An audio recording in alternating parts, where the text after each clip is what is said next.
Bom, boa noite. A gente está entrando no sexto e último parágrafo da verdade, falando de acordo com o texto que Lacan põe na boca da verdade para ela falar dela.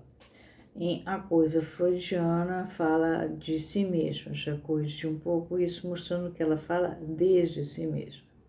E que a verdade fala, mas a verdade fala a verdade. É no primeiro parágrafo. A gente passou pelo segundo, terceiro, quarto, o quinto, e agora eu avisei que o sexto talvez fosse demorado. Coincidentemente, eu estava passando por uma parte da minha casa onde fica uma TV e estava vendo no canal History uma história que aconteceu aqui no litoral de Santa Catarina em 1997. Algo estranho entrou dentro de um curral, matou 80 reses e elas ficaram mortas de uma maneira tal que nem os urubus chegavam perto, nem os tigres, nada. Elas foram assassinadas por aquela criatura que há testemunhas que viram a criatura, não era uma criatura de aparência humana. Hoje a gente já tem mais informações da NASA, enfim, de outros departamentos de segurança americano que existem relações nossas, de terrenos, né? Nós somos seres terrenos, com seres de outras galáxias. Já foi fotografado também vida do outro lado da Lua, lá, os chineses fazendo experiências. Mas em 1997 isso era meio esquisito. De qualquer maneira, houve um ser no litoral de Santa Catarina que fez isso. E ele matou, mas nenhum animal se atrevia a fazer o uso daquela carne. Bom, como a gente está tratando da verdade, das coisas esquisitas da verdade, e nesse sexto parágrafo a verdade vai dar continuidade a essas esquisitices, vamos lá. Vocês lembram que a questão era o nariz falante da Cleópatra, no quinto parágrafo, quer dizer que o nariz em si, se ele fosse curto ou longo, não fazia a menor diferença. O problema é que ele se transformou num nariz falante. E aí teremos uma prosopopeia, nesse caso, do nariz da Cleópatra. E aí a verdade continua no sexto parágrafo. É do nariz de vocês, porém, que vocês vão ter que se servir agora. Vocês quem? Nós, analistas, que trabalhamos com a verdade. Ainda que para fins mais naturais.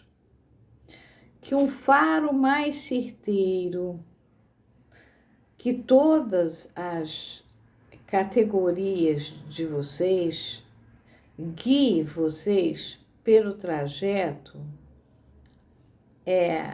ao qual eu incito vocês a seguirem. Pois, se a astúcia da razão, por mais que ela desdenhasse vocês, permaneceu acessível à fé de vocês, eu, a verdade, serei contra vocês a grande enganadora, porquanto não é apenas pela falsidade que passam meus caminhos. Ela tinha mostrado o que ela fazia, virava, mexia, mas pela falha estreita demais de encontrar na ausência do fingimento. Quando tem sinceridade demais, tem alguma coisa estranha ali, não tem fingimento nenhum, né? Parece aquelas pedras, quando vocês vão ao Machu Picchu lá em cima, aquelas construções, você tenta botar um alfinete ali, aquelas pedras estão tão bem ajustadas que não entra nada ali. Pois é, a verdade está assinalando que ali tem coisa. Então, essa falha estreita demais de encontrar na ausência do fingimento e pela nuvem inacessível do sonho, né? O sonho contado de uma maneira tão nebulosa, pelo fascínio imotivado dos medíocres. Medíocre, gente, é quem faz as coisas pela metade. Por que eles têm esse fascínio imotivado? Por que eles se fascinam com uma coisa que uma pessoa que não faz parte do universo medíocre acha estranho, né? Quem gosta disso? E pelo impasse sedutor do absurdo. Filme do Almodóvar. Ou textos do Borges. A verdade está ali, né? Coisa paradoxal também. Agora, esse fascínio motivado do medíocre me chamava a atenção quando eu era criança. Eu convivia muito com velhos, já falei isso para vocês. Os velhos às vezes eram importantes. E volta e meia eu tinha que estar numa casa ou na outra. E eu ficava horrorizada de um senhor que as pessoas comentavam muito sobre ele. Eu, na verdade, quando eu ia na casa do homem. Ele adorava ver programa do Chacrinha e Luta Livre, que eram umas brigas na televisão, umas coisas horrorosas, uns homens enormes. As pessoas falavam dele como um homem muito importante. Esse camarada, sempre que eu chego na casa dele, não troca nem de roupa, está de pijama. Ele não está nem aí para qual é a visita que vem. Para ele é secundário. E eu era aquela criança que era carregada. Vai para cá, vai para lá. E eu era pequenininha, eu ficava observando assim, eu não acredito que esse homem seja nada do que as pessoas falam. Ele gosta de chacrinha e luta livre. Pois é o fascínio motivado do medíocre. Por trás daquele aparente medíocre, ele era uma outra pessoa. Aqui no caso, não. Aqui ele está falando mesmo, de fato, do fascínio motivado do medíocre. O que tem por trás desse fascínio motivado do medíocre? Porque o medíocre fica tão fascinado com uma coisa que não... E pelo impasse sedutor do absurdo. E aí, aqui eu vou ter que parar. Por quê? Porque aqui ele vai entrar na questão tanto do mito do Apolo quanto da tragédia de Édipo e da ida de Édipo já cego para Colono. Então, eu vou parar porque vou ter que contar um pouquinho sobre qual é essa história do ladrão de Apolo que está no mito e sobre essa história do encontro sinistro de Colono com a hora da verdade que o Sócrates, que o Sófocles vai fazer o Édipo chegar. E aí, a verdade aí no final ela fala para entrem na briga ao meu chamado e gritem a minha voz. Eis vocês já perdidos, eu me desdigo, eu desafio vocês, eu me esquivo. Vocês dizem que eu me defendo. Ela termina assim. Eu vou parar porque eu vou ter que entrar na questão do mito que ela usa e afinal eu estou trabalhando com um texto chamado A Coisa Freudiana, que é do Lacan, que é em português, ela começa na página chama-se A Coisa Freudiana, ou O Sentido do Retorno a Freud. Ela começa em português na página 402. Eu já disse para vocês que em francês, está ali o francês, ela deve estar mais ou menos na página 400. Eu já disse para vocês que eu agora estou entrando num segundo bloco dos estudos do Lacan. Então, a coisa freudiana faz parte de um segundo bloco. O primeiro foi variantes do tratamento padrão, do sujeito, enfim, em questão, o estágio do espelho e função e campo da fala e da linguagem em psicanálise. Esses 4 foram o primeiro bloco. O segundo agora começou com esse, a coisa freudiana. A gente está dando sequência. Então, agora a gente está fazendo a verdade falar. Verdade falar na parte. Já passou pelo adversário, que eu passei direto, porque o adversário não tinha novidade nenhuma, porque a gente está vivendo aqui. Era uma análise psicopatológica do adversário. E agora a gente entrou na questão da coisa, fala em si mesmo, e do Freud falando dessa importância da verdade. Ele só trabalha com a verdade. Qual verdade? Aquela que vela e desvela. Então, esse sexto, o último parágrafo, ele por acaso vai ter que ser dividido em 2, por acaso das leis do acaso, porque coincidentemente ele resolve falar aqui tanto no mito da história do Apolo, tem um ladrão que rouba ele, quanto na tragédia do Édipo, né? E vocês lembram que teve uma hora lá que eu passei que a importância do Édipo, já foi passado isso, estudando a coisa freudiana. Então, a gente vai parar aqui e não se esqueçam, a verdade não está só nessas coisas mais óbvias que a gente viu até o 5º parágrafo, mas está nas coisas que não são óbvias, né? A coisa tão perfeitinha, ali tem uma história.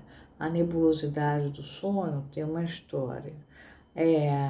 O fascínio imotivado do medíocre, por que ele tem essa coisa de andar pela metade, de ser pelo meio? Ou de ter um lado medíocre, um lado que ele se passa por medíocre, mas na realidade ele tem um outro lado onde ele é obrigado a não ser medíocre. Ao contrário, ele é uma das pessoas mais destacadas da época dele.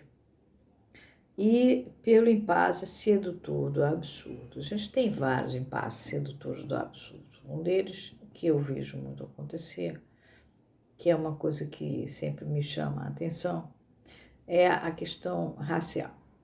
Não gosto muito de falar nisso não, porque isso entra numa polêmica política. Mas me chama a atenção o seguinte, eu sou miscigenada, por acaso nasci branca, mas me chama a atenção é que as pessoas que mais falam que são defensores, papapá, bererê, tororó, elas tratam de dar um jeito de o cabelo ficar mais bonito que o meu, mais liso, mais chique, mais elegante, mais encorpado, belíssimo, sedoso. Elas dão um jeito de se branquearem. Elas dão um jeito de casar com alguém mais branco e ter uma criança mais branca e dizer que é branquinho. Às vezes é conveniente dizer que a raça dela é afrodescendente, ela é afrodescendente. Outras vezes não é conveniente dizer que é a negra, passa por branca. Então, esse jogo, para mim, fica meio esquisito. Bolas. Qual o sentido disso?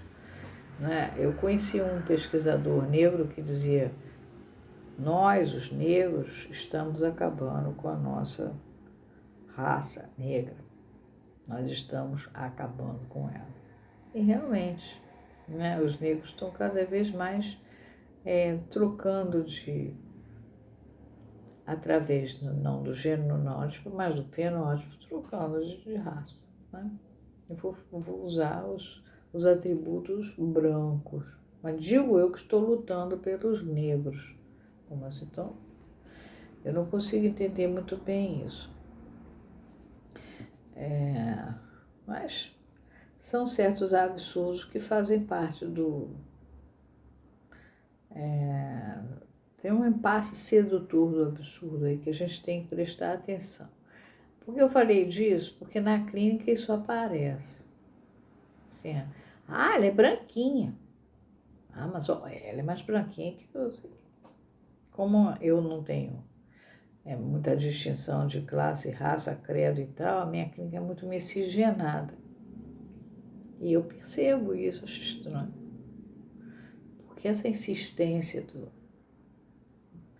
Não, eu vou me transformar em branca, mas olha, minha irmã é mais escura, não sei o que. Então, a fulaninha nasceu branquinha. Então, você é defensora dos direitos dos negros. Mas e você não defende que o negro seja negro e que seja bonito como negro e que realce as cores dele e os atributos dele? Eu não consigo entender isso. Bom, mas enfim, isso é uma coisa que eu não consigo entender e não é para entender, porque o analista não tem que entender, ele tem que ir lá justamente naquela pedra que está colada e tão bem colada que não passa o alfinete e não se enganar. Aquela pedra, tem duas pedras ali. Não passa o alfinete, mas elas são duas. Né? Que nem a história do ET aí, que eu não sei se é ET, enfim, o episódio que aconteceu em 1997, agora já está sendo retomado. Quem era a criatura que esteve no litoral de Santa Catarina, matou 80 reses e nenhum dos bichos que normalmente comeriam aqueles cadáveres teve coragem de se aproximar daqueles cadáveres. Então, essas coisas que só a verdade, ela incomoda a gente, ela faz a gente ficar futucando a cabeça. E dentro da clínica o tempo inteiro, né? Vem numa fala, vem numa compra, vem num hábito, vem num... Aquilo é esquisito. E aí é onde que você vai falar, né? Tem um negócio esquisito aqui, né? Mas você às vezes não vai poder falar naquela hora, mas vou ficar com aquilo no miolo. Bom, esse parágrafo vai ser cortado porque vamos entrar na questão tanto do mito do Apolo quanto na tragédia do Sófocles a respeito do Édipo. Bye, bye.